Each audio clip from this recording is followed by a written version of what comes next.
Oh my God, where's my eye? You know that feeling when you find out you aren't recording at all? That's a crummy feeling. Take 545. Hello, my panda pals, and welcome back. Today we're gonna recap what happened on Seeking Sister Wife, Season 5, Episode 10. So, let's get right into it. Sit down, buckle up, and let's go for a ride.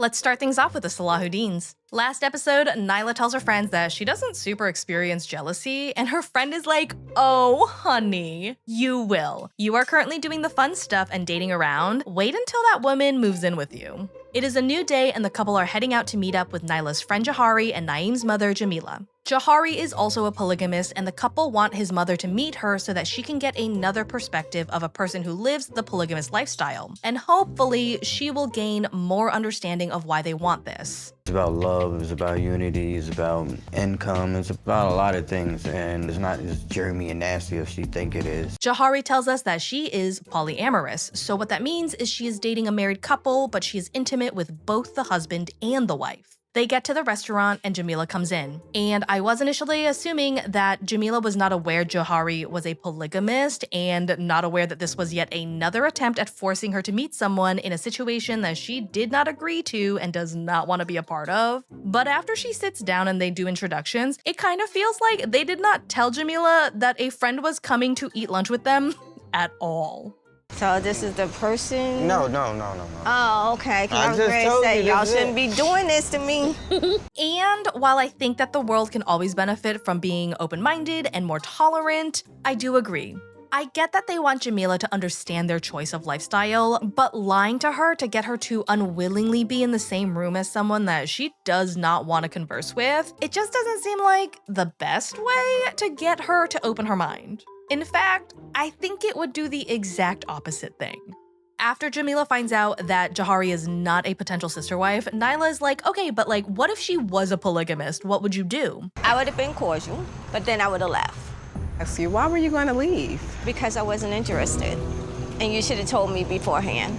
And Naeem is like, well, we did lie to get you here, and we are pushing you into a forced meeting with a polygamist, so say hi, Jahari. Oh, God. Is it the lifestyle? You just don't approve? I don't approve for my son. Jahari responds very empathetically, and she says she gets it. Her mother was exactly like Jamila until she met her partners. She goes on to try and explain that her relationship with her couple is not purely sexual. She loves both of them, and she has a lot in common with them individually and together. There's children involved. This is And true. I done told y'all that from day one, and you keep on trying to convince me. Nyla gets really hurt and offended because Jamila is basically making assumptions as if she knows her daughter, but she has zero relationship with her. You have assumed with mine. I have talked to mine. Yep. Which She's one of still us a is making the child. ass out of She's themselves? still, I'm definitely not. You. Nyla is holding nothing back, and Jamila looks at Naeem and she's like, why are you letting your wife be so disrespectful to me and not standing up for me? And she tells Nyla that until she apologizes, the both of them are done. And Nyla looks at her and she's like, I don't owe you anything. Girl, bye. And Jamila gets up and leaves. Walk over there and smack you in your face if you keep Ma'am, on and what you talking think gonna about happen when you do it? What you think gonna happen when you do it? Let's do it. There is a brief moment where someone from the restaurant is definitely coming out to tell them that they all need to quiet down, but then she kind of looks around and sees how heated everything is, and she's definitely thinking, I do not get paid enough to get slapped in the face right now, so never mind. They all head out and Jahari is like, damn, that was intense. I'ma just need to guzzle down this drink really quick. Moving on to the Merrifields. Last episode, Danielle arrives in Brazil just in time for Natalia to get the news that the judge has denied her marriage license, citing, Garrick's gross. Everyone is gathered together and they're commiserating over the judge's decision not to marry Natalia and Garrick. Bittersweet day. Yeah, bittersweet. And by everyone, I mean just Garrick and Natalia, because Danielle is trying and failing at containing all of her glee. Sad, wedding, baby, happy. Yeah. Danielle is legitimately beaming. Here she is, concerned that Garrick and Natalia are trying to push her out of the relationship, and now not only are they not getting married, but this trip has now shifted focus to be entirely on her and the baby. Danielle tells us that she knows Garrick and Natalia are going through a hard time right now, but they're all gonna go to the clinic together and say hi to the baby. I didn't expect to ever have another child with Danny. Surprise. Garrick tells us that he knows that Natalia is depressed and devastated because not only was their marriage license denied, but apparently Garrick and her have been spending the last 6 weeks in Brazil actively trying to get pregnant. She thought she's pregnant because she was late and Danielle was a total accident, like whoops. I still think it is wild that Garrick openly and proudly exclaims that he thinks the Holy Spirit is the Pearl Jam of Jesus Christ, and he is able to get women to want to have his babies. Either Natalia is incredibly dumb or she has to have some ulterior motive for wanting to marry him, because I cannot accept that people want Garrick for Garrick, especially after he opens his mouth. Seems like nothing goes as planned sometimes. I really hoped that Natalia would be pregnant. Don't lie to us. Okay, last video, I said that I did not think Danny would be able to plan this pregnancy, but now I'm not so sure. I don't know how she would plan it unless she was on birth control and then secretly stopped taking it, but it really is insanely coincidental, especially now that I know that she knew Garrick and Natalia were trying to get pregnant. There's just apprehension in the air because of the baby situation and her thinking that I possibly did this on purpose. They all get to the clinic and get to meet the baby. Oh, I am here. So beautiful. Natalia tells us that she knows this is a special moment for Garrick and Danny, but she can't help but feel sad because Garrick really hasn't had time to talk to her about everything that has happened because he's had to focus on Danny and the baby. She goes on to say she's still very new to this dynamic and it's just hard to adjust to this lifestyle in moments like this. Pouco estranho você sair de um momento muito triste para você, mas você tem que estar se sentindo, tem que estar inteiro para o outro também. They all head back home and are preparing for Natalia's friends to come over for what was supposed to be a wedding celebration, but is now obviously a pity party. Her friends arrive and all of her friends are gorgeous. So Natalia, you better be careful because Garrick might find wife number 3 tonight. Natalia explains to her friends why the wedding couldn't happen today, and that things have just been difficult overall because she wants to be sad, but she doesn't want to ruin what should be a happy time for Garrick and Danny with Danny's pregnancy. Oh, leave it so long. Yeah, you okay? Happy later. Later, doctor. No one moment. Natalia goes on to tell Garrick that he didn't and still hasn't really comforted her emotionally, and yeah, that is a very Garrick move. The only emotions that are important to him, that are real to him, that matter to him in this universe are his own. Natalia's friends translate to Garrick that Natalia has been feeling ignored when she really needs him, and Garrick has zero response. He does not try to defend himself, he does not try to explain himself, nothing. I guess I'm confused. I feel like he comforted her a lot. Like, I feel like he was emotional and cried. Girl, that is not what comforting another person looks like. The only time this man has ever been emotional or cried is when he needs to manipulate you. And right now, he's doing it to manipulate you into feeling bad for him so that he does not have to deal with your feelings. I do feel genuinely bad for Danielle that she thinks this is what comforting someone looks like because this is the only quote-unquote comfort she's ever received from Garrick. Danielle goes on to say that Natalia is new to this lifestyle and she has to adjust to this feeling of not getting 100% of Garrick's attention. Até me pergunto como é que ele vai se dividir mais. Which is a great point because once he met Natalia, it wasn't 50-50, it was just 100% Natalia. And who was Danny again? Garrick goes on to explain to everyone that in a plural lifestyle, the man has to divide his time up, which is why when one of the wives is with him, the remaining wives, being sisters, will comfort and support each other without him. So Garrick is using polygamy to basically wash his hands clean of having to do any kind of work in a relationship. He has a trash can with a label slapped on it that says sisterhood. He goes out to date women, and once they're bored, he's gonna throw them in the trash, but it's totally fine because at least they're not alone in there.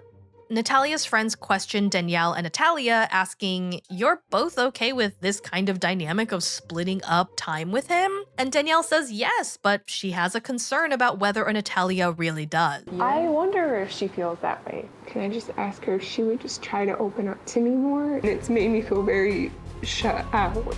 And Natalia, all I gotta say is you really have to start focusing on building a positive relationship with Danielle, because once Garrick finds wife number 3, she's gonna be the only person you have. Natalia's friends show up, and things are kind of spiraled a little out of control, like emotional and stuff-wise. Emotion and stuff-wise. This man is so dumb. I mean, that's a lot to deal with all at once. Why don't we not go nuts here, Garrick? Why don't you try dealing with it first before you go on telling people it's so difficult to deal with? Natalia tells Danielle of course she wants to foster a good relationship with her despite them having such different personalities, and something like this is just gonna take time and be a very gradual process. I guess the thing I love about living plural is the sisterhood. That's my favorite thing. Of course it is! The sisterhood is what allows you to let go of any culpability of having to do any work in the relationship. It's what allows you to let go of any responsibility of developing real, deep emotional connections to your wives and supporting them and comforting them through their difficult times. Do not fucking sit there and cry to me as if you like the sisterhood because of what it means for the women. You selfish, misogynistic dingleberry. I love both of them, and it's hard when they're not together. Stop making this about you. Ah! Garrick continues to cry on the couch for some reason, and Danielle and Natalia go on to talk it out and then hug it out. It's Garrick and Danny's last night in Brazil and also Garrick's birthday, which means he's one more year closer to not existing on this earth anymore. Yay! Garrick says that since it's their last night here, he wants to spend it with Natalia, which Danielle obviously has to agree to because, I mean, how can she not? Natalia and Garrick kiss it out and everyone heads back. Let's close it out with the Davis family. Last episode, April meets up with her brother who tells her that Danielle is just telling them what they want to hear, and April brushes off his concerns because she really wants to grow the family. The ladies head out to meet up with a woman that they met online named Jasmine. She's 30, a single mom, spunky and cute, and is looking for a situation just like this so that she can make some mom friends and have a stable environment for her son. The ladies grab some drinks and they go on to play some table Jenga to break the ice. Throughout the game, we find out that Jasmine has never been in a polygamous relationship before, but she's always wanted to be in one. She's super open to having more kids. I love being pregnant, honestly. I love having babies. I'll populate the whole next generation if you want me to. She's super okay with the idea of everyone sleeping in the same bed. And she's super okay that Nick stays home while all of the women work. My family was more of like a pride. Like the women go out, we do all the grunge, while the strongest stays home and watches after the kids. I feel like that's how it should be. I don't agree with that. It is fine if you want to be a stay-at-home mom or a stay-at-home dad, but I don't like that she's saying things like, this is how it should be, and the strongest should stay home to watch the kids. Like, y'all aren't lions hanging out in the Serengeti with predators all around you 24/7. Y'all live in a big house in the suburbs of Denver. Let's just assume that every single man on this universe is stronger than every woman on this universe. Physical strength is not the most important trait to have when raising a child. How do you feel about jealousy? I'm pretty mellow. I don't have anything that would make me jealous, I guess. Okay, I call bullshit. This girl may be cute and spunky, but she's also absolutely full of it. She's way too agreeable. She doesn't get jealous. Like, get the fuck out of here. Everyone gets jealous. The only way that I would believe a person does not get jealous is if the person is dead. And I'm not the only one that can smell the poop, Jasmine. I'm not the only one. Jasmine being very agreeable to all the things that we've discussed that come with a plural relationship can potentially be a red flag. While I'm glad Danielle's intuition seems to be pretty spot on about Jasmine, this is definitely a pot calling the kettle black situation, because Danielle being too agreeable with her family is the reason why she's even on this date to begin with. They ask Jasmine if she would be open to going on a date alone with Nick, and she says, of course, if he is anything like you guys, then it's definitely gonna be a hoot and a half. Jasmine heads off to work and the three women stay behind to talk about how great the date went. You know, is she a little too agreeable? Is she hiding something? Is there something that we don't know? It's so weird that they all keep telling us that, but they will not tell each other that. Seems kind of important when you are shopping for a wife. The ladies come back home from their date and update Nick on how everything went. Things went okay. It was a lot of fun. Like, it felt natural, nothing felt forced today. It like all was really cohesive. I do not know why none of these girls will discuss their reservations about Jasmine. Danielle says that she thinks it would be good for Nick and Jasmine to go on a date alone so that he can get to know her the way that they all just did today.